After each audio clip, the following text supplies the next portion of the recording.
Well, it's 4 a.m. in New York, and I am just getting ready to get on a plane to go to Los Angeles. I'm going to see Mike Musto, Matt Farah, do a couple of videos, a couple of podcasts. Why is that relevant to you detailing, guys? Well, I'm going to McGuires as well, the headquarters. I'm going to try to film as much as I possibly can, as much as they allow me. So that should be exciting, and I'm going to see Jason Rose, probably see Barry Meguiar. Barry knows. He listened to the podcast last night, right? Absolutely. That's it. Did I do all right? You did good. You can continue. You keep going. I watched it free time. All right. It's going to be pretty neat. So this week is a big week. Tons of car-related things. I think I'm actually shooting a video with Matt Farah as well, and I'll show you some behind-the-scenes things. What's up, you guys? This is Gabriel Iglesias. Gabriel Iglesias. I'm here hanging out at the beautiful Improv Comedy Club. Hanging up on board right here. You're watching the Drive Clean channel. That's right. That's the only way to drive is to drive clean, especially in Los Angeles because they search your car. As always, I just love taking you guys with me, but it's snowing slightly here. It's like dusting, so hopefully my flight gets out, and we'll have another great week. I appreciate you guys watching.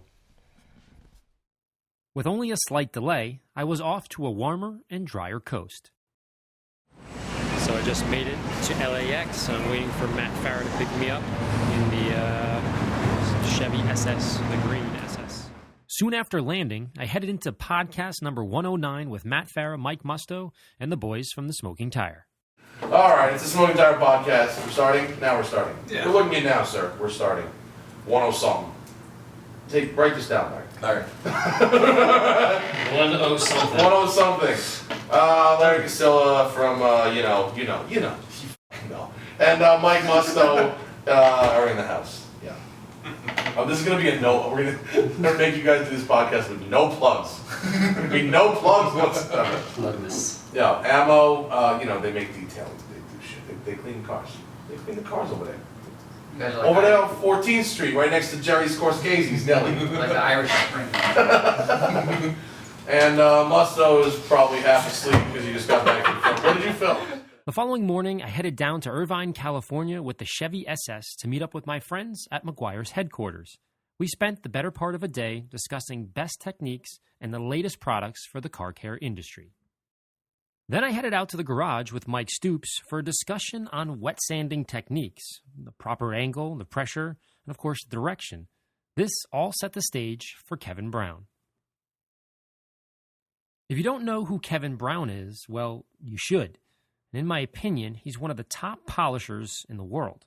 And more importantly, he's just a really nice guy who's always willing to help a fellow detailer out. I can't wait to get him on the podcast. Next, I worked with Jason Rose, the master of all things microfiber. He was explaining one of the most overlooked aspects of the microfiber cutting disc.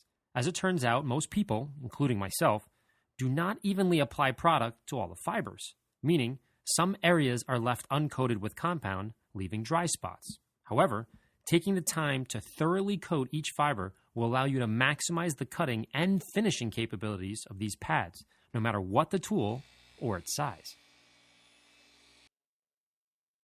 So today I've been at McGuires and learning tons of stuff. Sitting next to Richard Lin over here. We got Jason Rose back there, Kevin Brown. We got Mike Stoops. Amazing, amazing day. I'll shoot more things coming up, but pretty exciting. I get to have lunch with these guys. Next up, I got a private tour of the McGuires headquarters. I even managed to take a peek into Barry Meguiar's office, which has an absolutely gorgeous hood ornament collection along with old bottles of McGuire's product, which I later learned originally started as a furniture polish in 1901.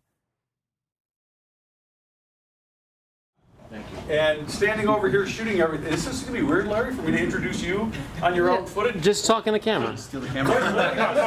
Larry Casilla, you guys have probably seen his really excellent videos on YouTube talking about car care and proper ways to do all kinds of different things with your car. We've had him out here doing some kind of real crazy level training with him today. Great guy. We've been having a blast all day today. Say yes, Larry.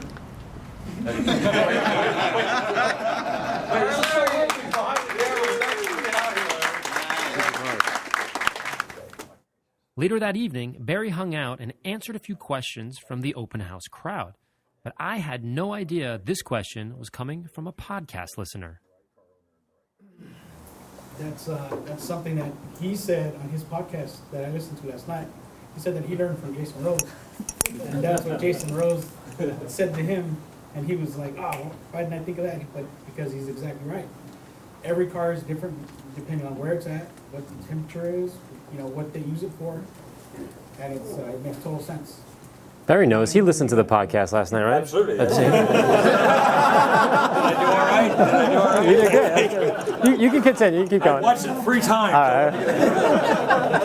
right. Barry is a true gentleman, and I was extremely grateful to meet him.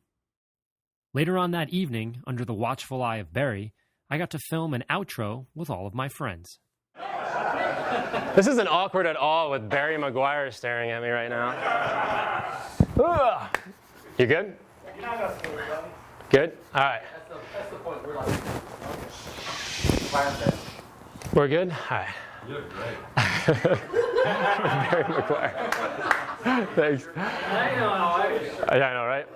All right, late last night, I finished my podcast with the smoking tire. I got up early, drove down to Irvine, California, to McGuires to hang out with my car-crazy friends. Yeah!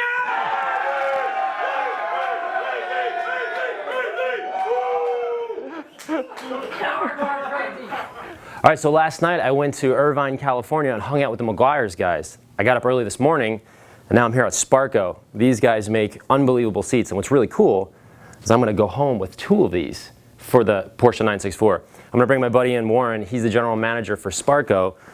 Hey. Thanks for having me. No problem. Tell me a little bit about Sparco. Where did it get started? How did it come to be? Well, Sparco was started in Italy in 1977 by 2 guys that were racing rallying and ultimately decided that they could make better safety equipment than anything that was out there.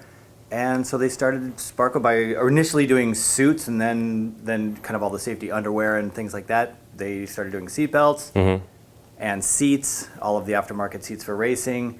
And that then transpired into doing a ton of OE work for all the OE manufacturers. Yeah, I see some seats over here. But you can see some of the stuff we have on display here.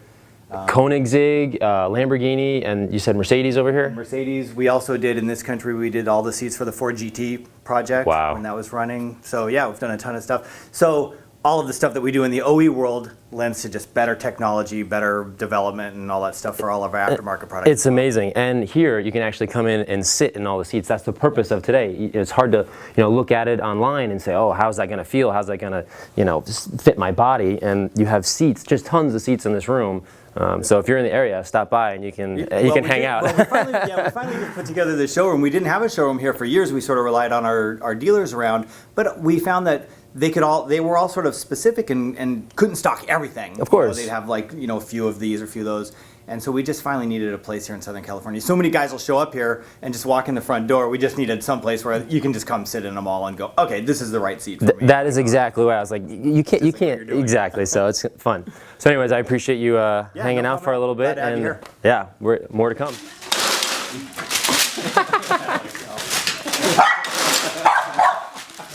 I know.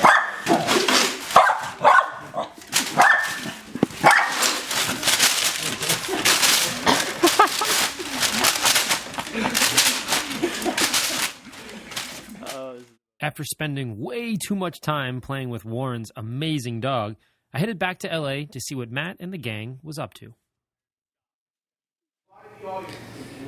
What's up, guys? I'm at Matt Farris' house, and they're filming an episode right now, and I wanted to take you on the tour and show you what it actually looks like when they do a podcast or when they do a smoking tire video. So let's take a look.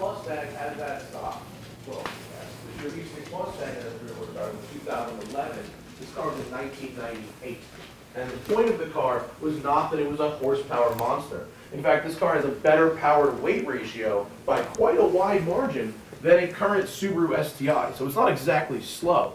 This car with 300 horsepower in 1998 was very quick, but the point isn't the power. The point is that he imported this engine and all these parts from Japan, creating a unique build. And speaking of things that are unique, let's talk about a unique event. Zach and I went out to the Nevada desert to do the Silver State Classic, John Cooper Works Mini. It didn't go well, as it should be. And I think the Cyclone really embodies our favorite things about tuned cars. Well, folks, that's the end of our 4th season. And I know what you're saying. What do we do until you come back? Good morning, guys. It's day 4 or 5 in LA, and I'm getting up early this morning, Saturday morning, to go visit Richard Lin at his shop, and we're going to talk lighting, which is pretty exciting because lighting is huge. If you can't see anything, it's really hard to detail. But before that, I'm talking to you a little bit about this car, 2014 Chevy SS. It's actually a pretty cool car. If you notice, there's a bit of road noise here. And the road noise, besides the thin sidewall tires, the suspension is really stiff. But it's kind of cool because the suspension is really, really stiff. Now, if I was in New York, let's say, and driving this car, I might want to think pretty hard about it because lots of potholes, lots of things that may be some issues for you. But out here in LA, it's pretty killer. I mean, this thing is stuck to the ground. Suspension-wise, it's pretty cool. Other little random things around the doors and the little accents, there's black plastic, which tends to scratch. And I'm looking around and just inspecting things, you can see like real quick, almost like when the door handles, when you put your hands on the door handles underneath, you can see the scratches. It's just kind of annoying. So be heads up on that. This thing also devours fuel because it's a beast. It really is really pretty fast. So. The SS made for a short trip from LA to Anaheim to visit my good friend Richard Lin from ShowCarDetailing.com. He's also known for his extensive work with mini owners from around the country. Today, I'm here to learn about the nuances of detailing lights. I'm really excited this morning. I'm at ShowCarDetailing.com. This is Richard Lin, my buddy. He is crazy about lighting. So what do we have here? Talk to me a little bit. We got a really jacked up black Acura RSX here with a lot of tree branch scratches and swirls, and it's the perfect example. It's pretty bad, so someone like you is the only one who can be able to fix this. Talk to me about these lights. We've got lights everywhere, and I know how important it is. So what's the deal with these? So I like LED lights. We got two 55-watt LED lights here, and really the only differences between them is one of them has a gloss white powder-coated reflector, and the other one has a silver one. So what's the difference between, like, why is one better than the other, or different?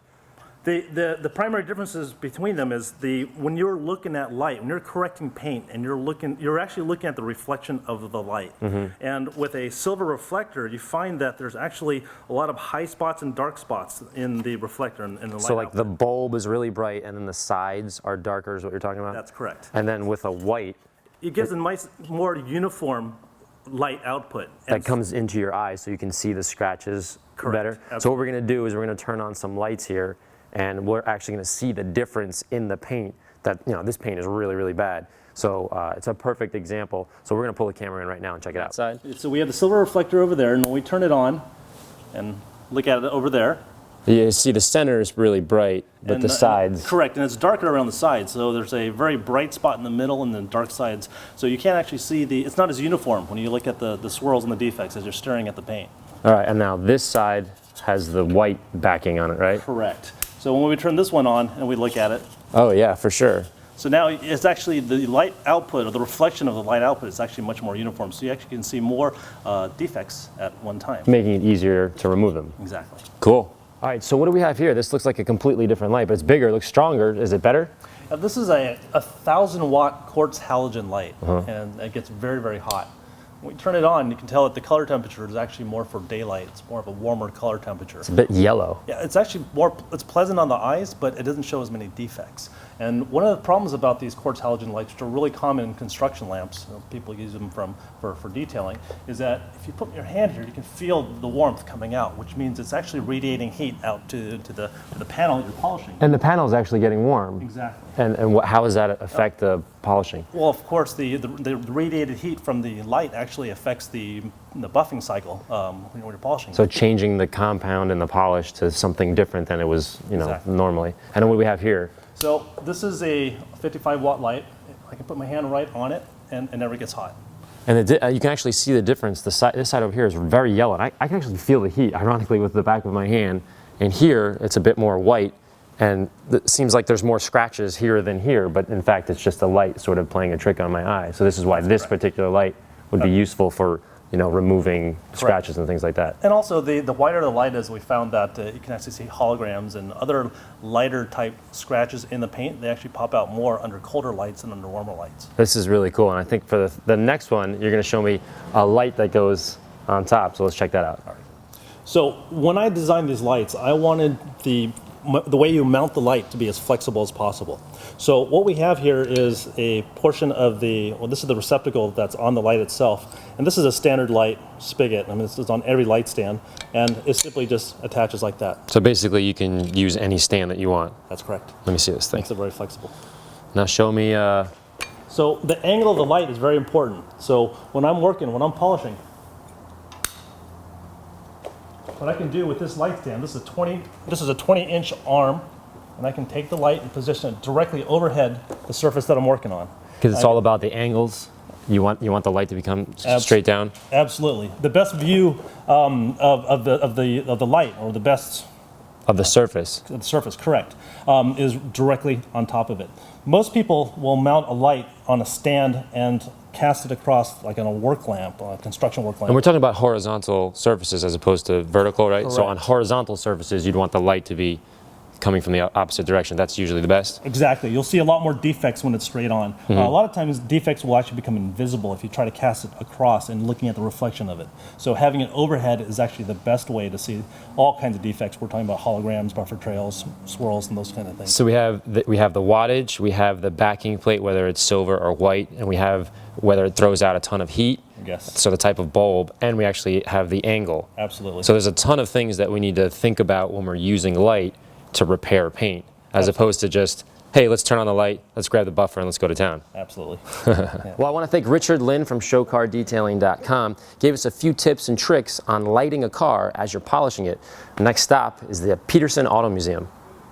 In part 2 of next week's video, I'll take you on a behind-the-scenes tour of the Peterson Automotive Museum and chat with my good friend Moto Man. We take a look at the Pope Mobile, which happens to be parked right next to Saddam Hussein's limo, and we talk about the first motorcycle ever made and a little old Rolls-Royce, which might be the most beautiful car I've ever seen. Then I ride shotgun with Matt Farah as he explains the finer points of filming a car. Boom! Right there, then you hold. And let me tell you, it's not as easy as they make it look. Never been in one of these? No. This is craziness. Next, I take a quick tour of the PelicanParts.com showroom and chat with former pro driver and current marketing manager Mark Hotchkiss as we tour their extensive Porsche collection. Later that night, I hung out with comedian Gabriel Iglesias. You ever seen this guy's videos online? They're crazy. I heard, I got cool cars too, just saying. Hey, I'm available. Well, I want to thank Richard Lin at ShowCarDetailing.com for his tutorial on how to propose to a woman. I have no idea what I'm talking about. How to... I love you, Larry. I love you. propose. I'm like, what the propose?